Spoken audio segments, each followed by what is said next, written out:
영상으로 예배드리는 우리 영등포교회 교우 여러분, 갑자기 또 영상으로 예배를 드리게 되었습니다마는 하나님의 말씀으로 또 우리 모두 다 은혜 받고 또 새 힘을 얻고 또 새로워지는 시간이 되어지기를 바랍니다. 우리가 길을 가다 보면 가끔 길거리에 현수막들이 붙어 있는 것들을 보게 됩니다. 현수막들은 여러 가지 현수막들이 있습니다. 그 중에서 이런 현수막이 있습니다. 증인을 찾습니다. 몇 월 며칠 몇 시에 검은색 승용차와 오토바이의 충돌 사고를 보신 분을 찾습니다. 이런 겁니다. 그리고 전화번호 이렇게 쓰여져 있습니다. 다 이유가 있습니다. 여러분, 그 승용차와 오토바이는 이게 충돌이 일어날 때 참 때로 애매할 때가 많이 있습니다. 문이 열려져 있느냐, 닫혀져 있느냐, 이 사고 규명이라는 것이 참으로 애매할 때가 많이 있습니다. 때로는 피해자가 가해자가 되기도 하고요. 그게 많이 어려운 것입니다. 오죽했으면 현수막까지 내걸었을까, 이런 생각이 드는 것입니다. 참 힘든 상황에서 꼭 필요한 것은 증인입니다. 증인이 있으면 그때 내가 보았다. 그때 자동차가 잘못했다. 아니면 오토바이가 잘못했다. 근데 분명히 그 현수막을 내건 사람은 여러 가지 측면에서 힘들고 억울하고 답답해서 현수막까지 내걸지 않았나, 이런 생각이 드는 것입니다. 증인만 나타나게 되면 나는 이 억울함을 풀 수가 있다. 누명도 풀 수가 있다. 내가 피해자인데 어떻게 가해자로 둔갑을 하느냐. 증인만 나타나면 된다. 그런 의미에서 현수막을 걸었다는 것입니다. 예수님의 십자가 사건도 보면 이 사건도 참 억울한 사건입니다. 의인이 죄인으로 잡히고 신문을 당하고, 의인이 신문을 당한 것입니다. 십자가를 지고 골고다 언덕을 올라가고 의인이 죄인으로 죽은 것이 십자가 사건이라는 것입니다. 그리고 십자가 위에서 죽으셨지만 성경대로 예언대로 3일 만에 다시 살아나셔서 부활하신 것입니다. 자, 그렇다면 사실 예수님의 입장에서 보면 참 억울한 것이 아니겠습니까? 의인이 죄인으로 십자가에 못 박으라, 십자가에 못 박으라. 어떻게 그럴 수 있느냐? 근데 아무도 그걸 말리지 못하고 의인이 죄인으로 십자가에 못 박으라고 하는 그 충동질에 의해서 조롱당하고 고난당하고 끌려가고 십자가 지고 올라가고 십자가에 달리고 십자가 위에서 죽으시고 부활하셨는데, 부활하셨다는 그 자체는 예수님은 죄인이 아니고 의인이다. 하나님께서 살려주신 것입니다. 그런데 중요한 것은 예수님의 입장에서 보면 예수님의 제자들이나 예수님을 따르던 사람들이나 예수님 부활하신 다음에 그때 그 모든 재판은 잘못됐다, 우리가 증인이다, 이렇게 좀 나서주면 좋은데 그렇게 쉽게 나서주지 않았다는 것입니다. 물론 나중에는 나섰지만 바로 오늘 내용은 바로 그러한 점을 말씀하고 있는 것입니다. 예수님께서는 십자가에서 죽으셨다가 부활하신 다음에 승천하시기 전에 이런 말씀을 하셨습니다. 너희가 성령을 받으면 증인이 될 것이다. 저는 이렇게 이 말씀을 각색을 해서 저는 이해합니다. 너희가 증인이 되려고 애쓸 거 없다. 성령만 받으라. 그러면 증인은 저절로 될 것이다. 너희가 증인이 되려고 애를 쓰니까 이 증인이 안 되는 것이지, 하나님의 영, 성령을 받으면, 성령을 충만히 받게 되면 저절로 증인이 된다. 예수님께서 말씀하신 것입니다. 잘 아시는 대로 예수님을 3번이나 부인했던 베드로, 사실 저는 죄가 없습니다 이렇게 증언을 해야 될 제자, 그 중에서도 수제자였는데 3번씩이나 부인하고 저주하고 맹세했던 베드로, 인간적으로 볼 때는 스승이신 예수님께 참 못된 짓을 한 그 인물이 베드로입니다. 그래서 예수님께서 죽으시고 부활하신 다음에 이 베드로를 만나 주신 것입니다. 베드로가 사실 얼마나 창피했겠습니까만은, 저는 거꾸로 이런 생각을 했습니다. 나 같으면 베드로를 만나줬을까? 모른다고 3번씩이나 부인하고 저주하고 맹세한, 참 죄송하지만 저 같은 경우 저라면 안 만났을 것 같습니다. 나 다시는 너를 안 본다. 한 번도 아니고 3번씩이나 모른다고 부인하고 저주하고 맹세까지 했는데 내가 왜 너를 보냐? 근데 예수님은 그러한 베드로를 만나 주신 것입니다. 그리고 내가 나를 사랑하느냐? 내가 나를 사랑하느냐? 그리고 예수님은 베드로를 다시 부르신 것입니다. 이 사건은 베드로에게 엄청난 충격적인 사건이었습니다. 참 얼굴을 들 수 없는 저를 부르시고, 그리고 저의 이름을 부르시고, 내가 나를 사랑하느냐? 내 양을 치라, 내 양을 먹이라, 내 양을 치라. 화끈. 그리고 나서 베드로는 확 달라졌는데, 어떻게 달라졌느냐? 증인이 되었다는 겁니다. 증인이 제가 되려고 한 것이 아니라 증인이 되어버린 것입니다.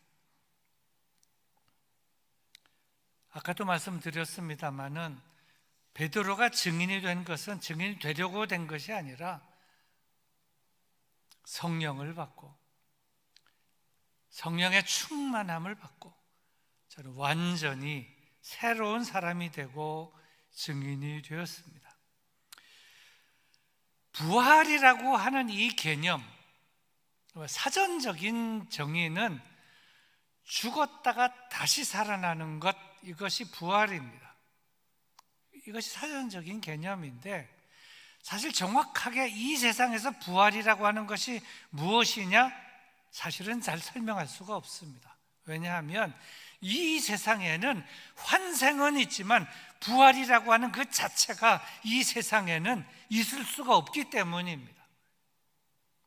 그래서 있다고 한다면 딱 하나만 있는데, 그것은 부활의 첫 열매이신 예수 그리스도의 부활밖에 없는 것입니다.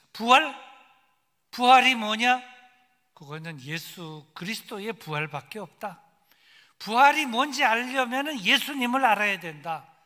이렇게 얘기할 수밖에 없다는 것입니다. 예수님은 이렇게 말씀하셨습니다. 나는 부활이요 생명이니. 근데 사실 그거 보면 내가 그 부활이다, 나는 그 부활이다, 정관사 더를 쓴 겁니다. 하나의 부활이 아니라 그 부활이고 첫 부활이고 부활의 첫 열매라고 예수님께서 말씀하신 것입니다. 오늘 말씀은 바로 이러한 부활에 대하여, 부활의 증인에 대하여 말씀을 하고 있습니다. 자, 11절 말씀을 보겠습니다. 나은 사람이 베드로와 요한을 붙잡으니 모든 백성이 크게 놀라며 달려나와 솔로몬의 행각이라 불리우는 행각에 모이거늘. 여기 나은 사람이라는 것이 등장합니다. 뭐가 나은 사람인가? 사실 몇 달 전에 5월 마지막 수요일에 제가 그때 교회는 세상에 무엇을 주어야 하느냐, 오늘 이 본문 앞부분에 있는 사도행전 3장 1절부터 10절에 있는 내용을 설교했습니다. 교회는 세상에 무엇을 주어야 하느냐? 예수님의 이름을 주어야 한다. 나면서부터 한 번도 걸어본 적이 없는 성전 미문에 앉아 있던, 말하자면 그 안전뱅이, 은과 금은 내게 없거니와 내게 있는 것으로 내게 주노니 손을 잡아 일으키면서 나사렛 그리스도 예수의 이름으로 일어나라 그랬던 것입니다. 그랬더니 40세 중반이 됐던, 지금까지 한 번도 걸어본 적이 없던 사람이 일어나 걷기도 하고 뛰기도 하고 하나님의 이름을 찬송하고 저들과 함께 걸어서 성전으로 들어갔다. 그 내용이 1절부터 10절까지 있는 내용입니다. 베드로도 놀랐을 것이고 옆에서 보던 사람들도 다 놀랐습니다. 한 번도 걸어본 일이 없었던 그 사람 손을 잡고 일으키니 이 발과 발목에 힘을 얻고 저가 일어나서 걷기도 하고 뛰기도 하고 어째 이런 일이 일어날 수 있느냐. 다 놀란 것입니다. 자빠지지도 않고 한 번도 걸어본 적이 없는 사람이. 그런데 나은 사람이,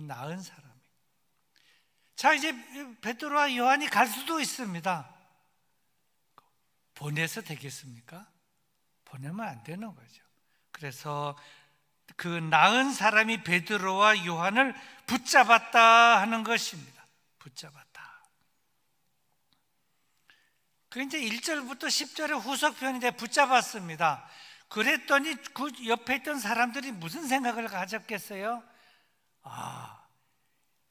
태어나서부터 한 번도 걸어본 일이 없는, 늘 앉아만 있었으니까 업어서 성전 미문에 갖다 놓고 그렇게 동전이 차면은 그건 가져가고 그 사람을 또 업어서 데려가고 늘 이렇게 수십 년의 세월을 이렇게 했는데 그 사람을 손을 잡고 예수 그리스도의 이름으로 일어나라. 그래서 저가 일어났는데, 그렇게 일으켜 세운 사람의 얼굴이 어떤 얼굴이냐, 상판이나 한번 보자, 그런 생각이 들지 않겠습니까? 저도 그 자리에 있었으면 좀 가까이 가서 그 얼굴을 좀 봤을 것이고, 요즘 같으면 가서 사인해 주십시오, 그러지 않았겠습니까?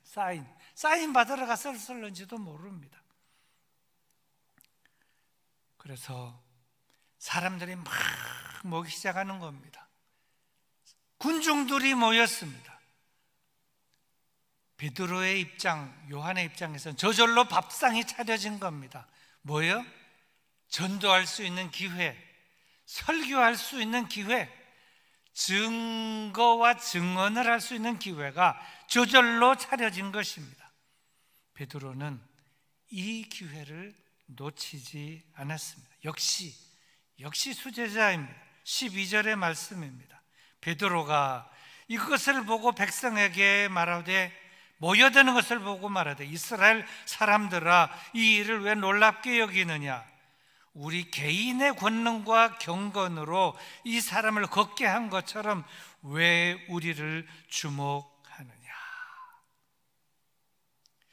길을 가다가 보면, 옛날에 이렇게 야바이꾼도 있고, 근데 사람들이 막 모여 있는 데가 있지 않습니까? 지나가다 보면 사람들이 모였으면 궁금합니다. 왜 모여 있는지. 여러분은 거기 가보지 않습니까? 저도 한 번씩 가봅니다. 여기 가가지고 왜 사람들이 여기 많이 모여 있나?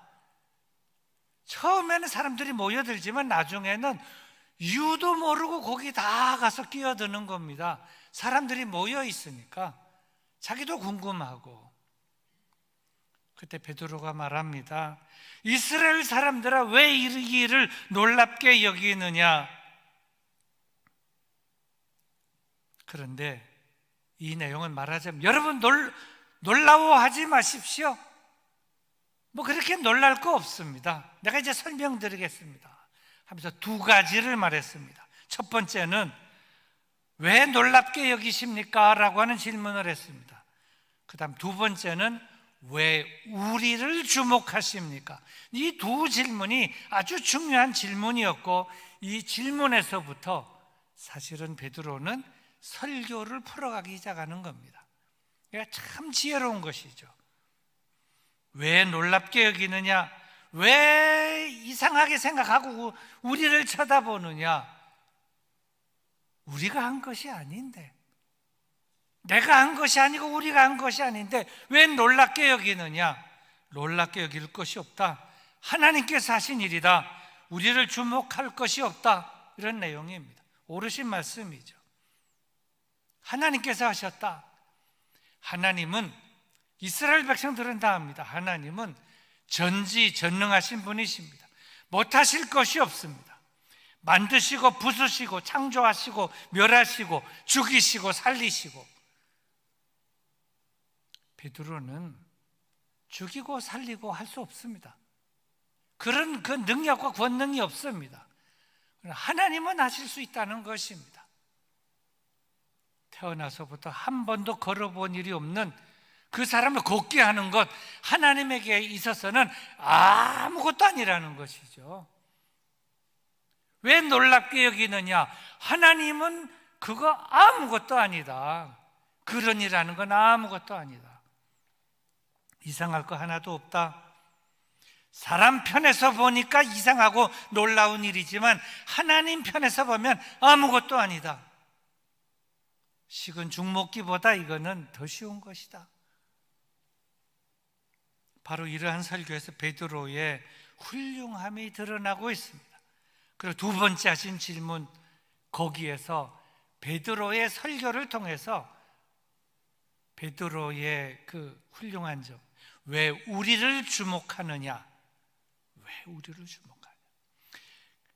기독교 역사 속에서 보면 기도 많이 한, 또 설교를 잘했던 아주 유명한 부흥 강사들, 사람들이 구름대처럼 모이고 뭐 몇천 명이 모이는 거 아닙니다. 몇만 명, 몇십만 명, 백만 명 이렇게 막 모이면 사람들이 막 연호를 합니다.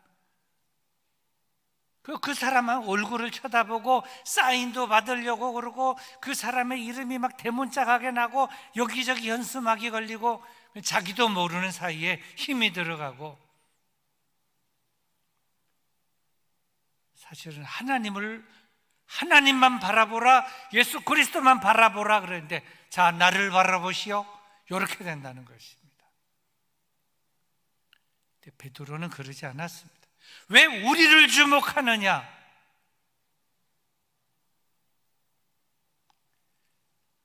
하나님에게는 놀라운 일이 없고, 그리고 하나님은 당연히 하시는 일인데 하나님을 바라봐야지 놀랍게 여길 것도 없고 우리를 주목할 것도 없고, 주목하려면 누구를 주목해야 되느냐? 예수 그리스도를 주목하고 하나님을 주목해야 된다 하는 그것입니다.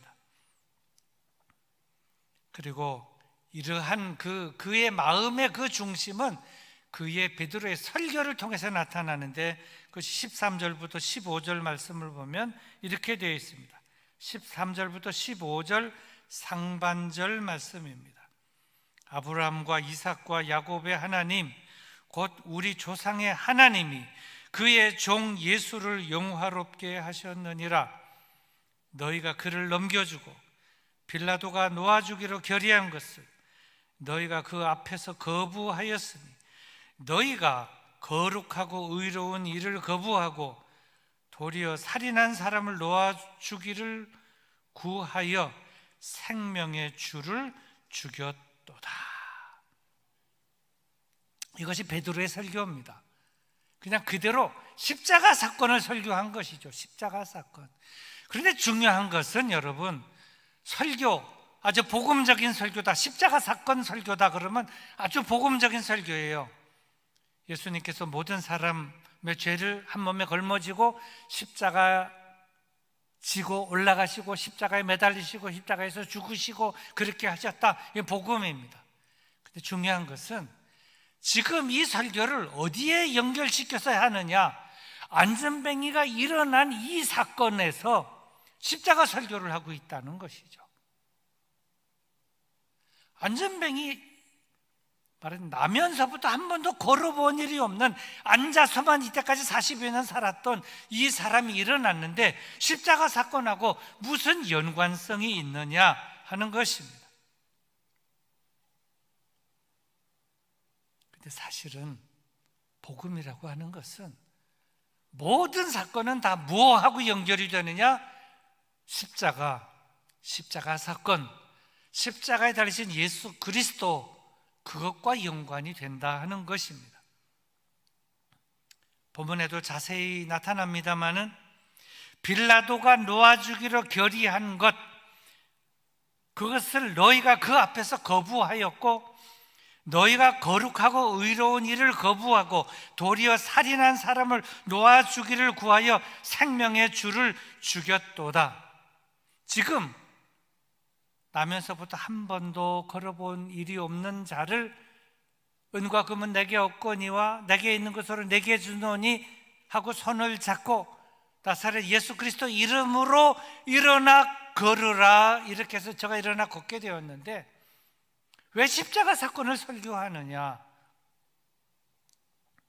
너희가 십자가에 달리신 예수님을, 그러니까 예수님을 십자가에 달리도록 십자가에 매달으시오 이렇게 외쳤거나, 아니면 외치지는 않았어도 그 자리에 있었거나, 아니면 구경꾼이었거나 다 똑같은 것이다. 외쳐서 죽인 자나 그냥 그 자리에 있어서 막지 못하고 죽도록 내버려 방관한 것이나 그냥 구경하면서 죽어가는 것을 보고 그거를 말하지 못하고 증인 노릇을 하지 못한 것이나 다 똑같은 죄인들이다. 지금 그 말씀을 하고 있는 것입니다. 예수님을 십자가에 못 박은 것, 실제적으로 십자가에 못 박은 로마 군병들입니다. 그런데 십자가에 못 박은 장본인을 누구라고 얘기합니까? 본디오 빌라도라고 말하고, 본디오 빌라도가 그렇게 재판을 했으니까. 못 박은 장본인은 군병들입니다. 그러나 빌라도가 못 박았다는 겁니다. 우리가 신앙 고백할 때마다 그렇게 얘기를 하죠. 그러나 생각해 봅시다.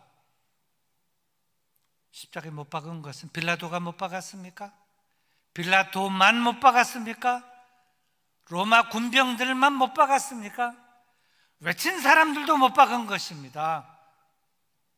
그 크게 1조가 아니라 2조, 3조, 4조, 10조 한 것입니다. 방관자들도 못 박았다는 것입니다. 구경꾼들도 못 박았다는 것입니다. 어떤 면에서는 십자가를 지고 비아돌로로사 그 길을 걸어 올라갈 때에 그렇지 못하게 하지 않은 모든 사람들도 사실은 다 못 박은 장본인들이라고 하는 것이죠.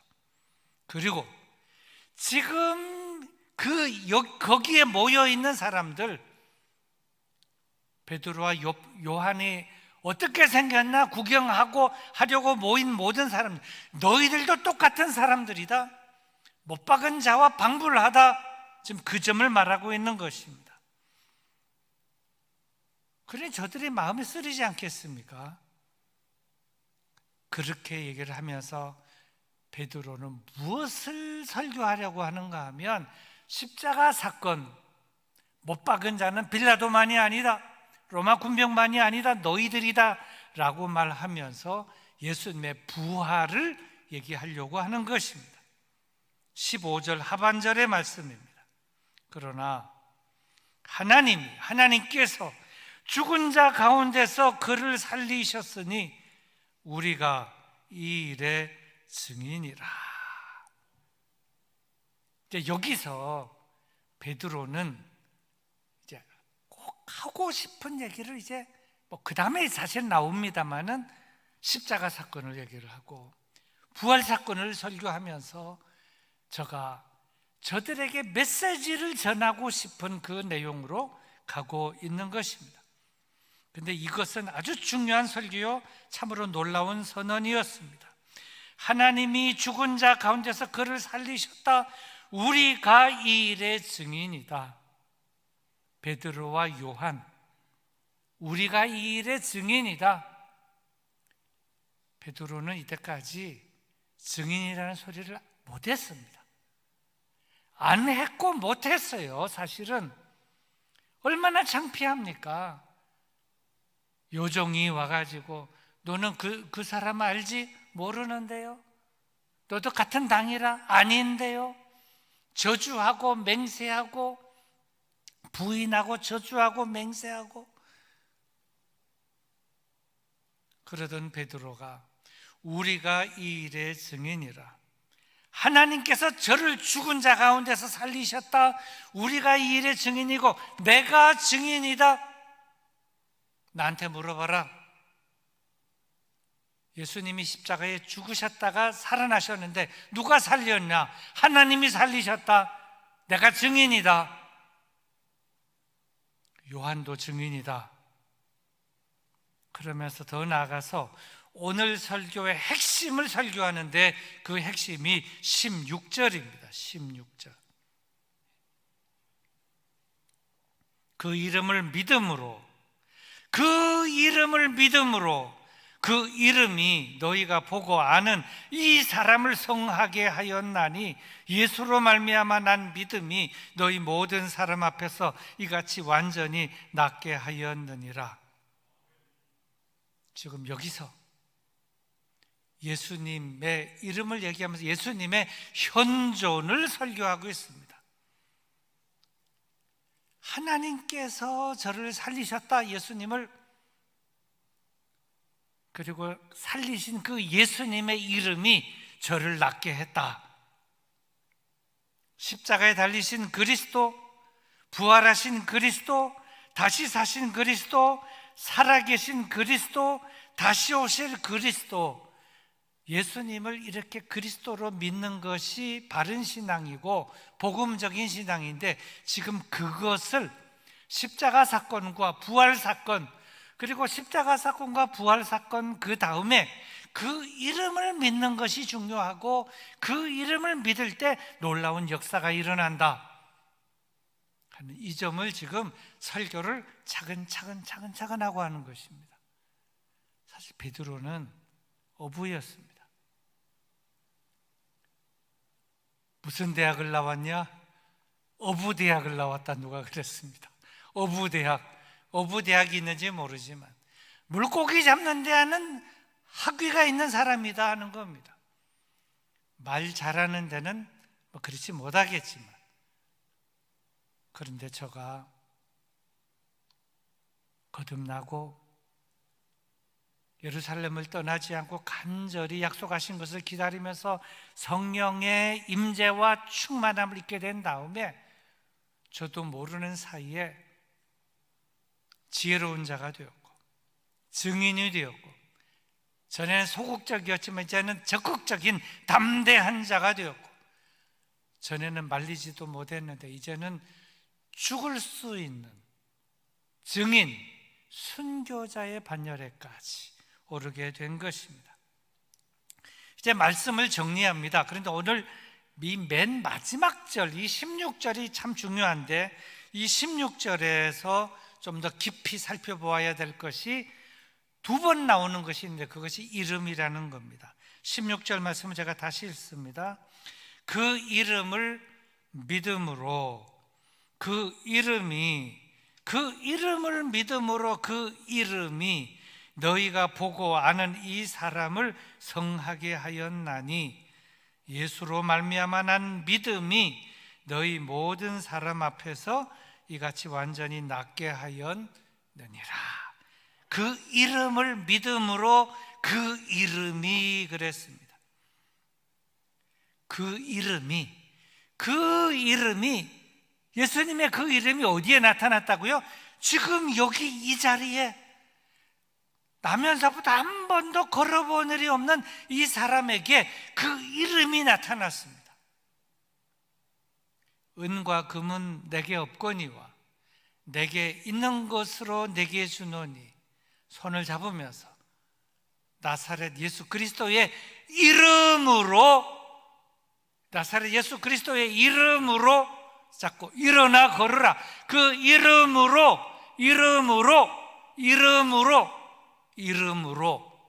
그 이름으로 일어나 걸으라.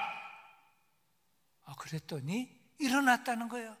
그 이름으로 명하노니 사탄 마귀야 물러가라. 물러가는 겁니다. 그 이름으로 명하면 40여 년 동안 못 걷던 사람이 걷기도 하고 뛰기도 하고 사탄 마귀가 물러가기도 하고, 그 이름에 능력이 있고 그 이름을 믿고 외치는데 하나님께서 역사하신다. 바로 그런 것입니다. 이름이 무엇입니까? 이름은 존재입니다. 그 이름을 부를 때 그 존재뿐만 아니라 존경과 그 의미를 담아서 그 이름을 부르는 거예요. 예수님의 이름을 부르는 가정이 있습니다. 예수님의 이름, 예수 그리스도 이름을 부르는 가정, 그 가정 믿음의 가정입니다. 성도의 가정이에요. 가장 많이 예수님의 이름을 부르는 곳이 성전입니다. 집에서 예수 그리스도의 이름을 부르면 가정도 성전이 되는 것입니다. 그렇지 않겠습니까? 예수님의 이름을 부르고 예수님의 이름으로 기도하고 예수님의 이름으로 찬송하고 예수님의 이름으로 명령하고 예수님의 이름이 현존으로 나타나서 역사하면 사탄 마귀도 물러가고, 나면서부터 한 번도 걸어본 일이 없는 사람도 일어나게 되고 심지어 죽은 자도 살아나게 되고 놀라운 역사가 일어나게 된다는 것입니다. 예수님의 이름을 부름으로 그 사건이 예수님의 사건이 되었다. 예수님의 사건이 되고 예수님의 사건이 되었고 예수님의 사건이 될 것이다.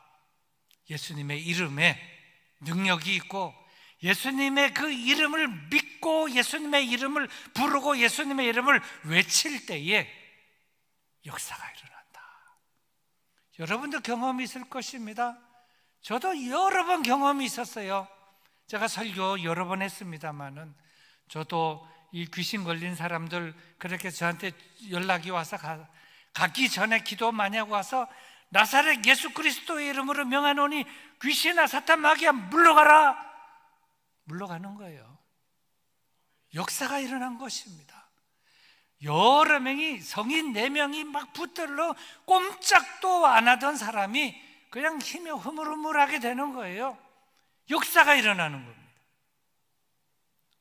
그 전에 제가 뭐라고 기도해요? 하나님, 저는 죄인입니다. 저는 아무 힘도 없습니다. 저보다 지금 저기 사탄 마귀에 걸려 있는데 저는 제어할 능력이 없습니다. 그러나 제가 예수 그리스도의 이름으로 명할 것입니다. 하나님께서 함께해 주셔서 그 이름으로 명할 때 역사가 일어나게 해 주시옵소서. 그렇게 했더니 정말 그 앞에서 역사가 일어나는 겁니다. 홍해가 갈라지는 것과 같은 역사가 일어났다는 것이죠. 베드로와 요한이 지금까지 이런 경험을 해본 적이 없었는데 은과 금은 내게 없거니와 내게 있는 것으로 내게 주노니 나사렛 그리스도 예수 그리스도 이름으로 일어나 걸어라. 사실 한 번도 걸어본 일이 없었던 그 사람이 놀랐겠지만 어떤 면에서는 베드로가 더 놀랐을는지도 모릅니다. 와, 그 이름의 능력이 대단하구나. 예수 그리스도 이름으로 명하노니 이런 자가 일어나는구나. 얼마나 담대해졌겠습니까? 얼마나 놀라고 감사했겠습니까? 그리고 그날 이후 베드로는 그것을 알았습니다. 예수 그리스도 이름이 그렇게 대단한지, 그 이름을 믿고 명령하면 이렇게 엄청난 일이 일어나는 것을 제가 현장에서 경험했기 때문에 그날 이후 그는 예수 그리스도의 이름으로 믿고 명령하고 살았다. 그렇게 믿는 것입니다. 여러분들은 이 말씀을 기억하지 않습니까? 누구든지 주의 이름을 부르는 자는 구원을 얻으리라. 나사렛 예수 그리스도의 이름으로 일어나 걸으라. 그 이름을 믿음으로 그 이름이 너희 보고 아는 이 사람을 성하게 하였나니, 나사렛 예수 그리스도의 이름으로 이 사람이 건강하게 되어 너희 앞에 섰느니라. 표적과 기사가 거룩한 종 예수의 이름으로 이루어지게 하옵소서.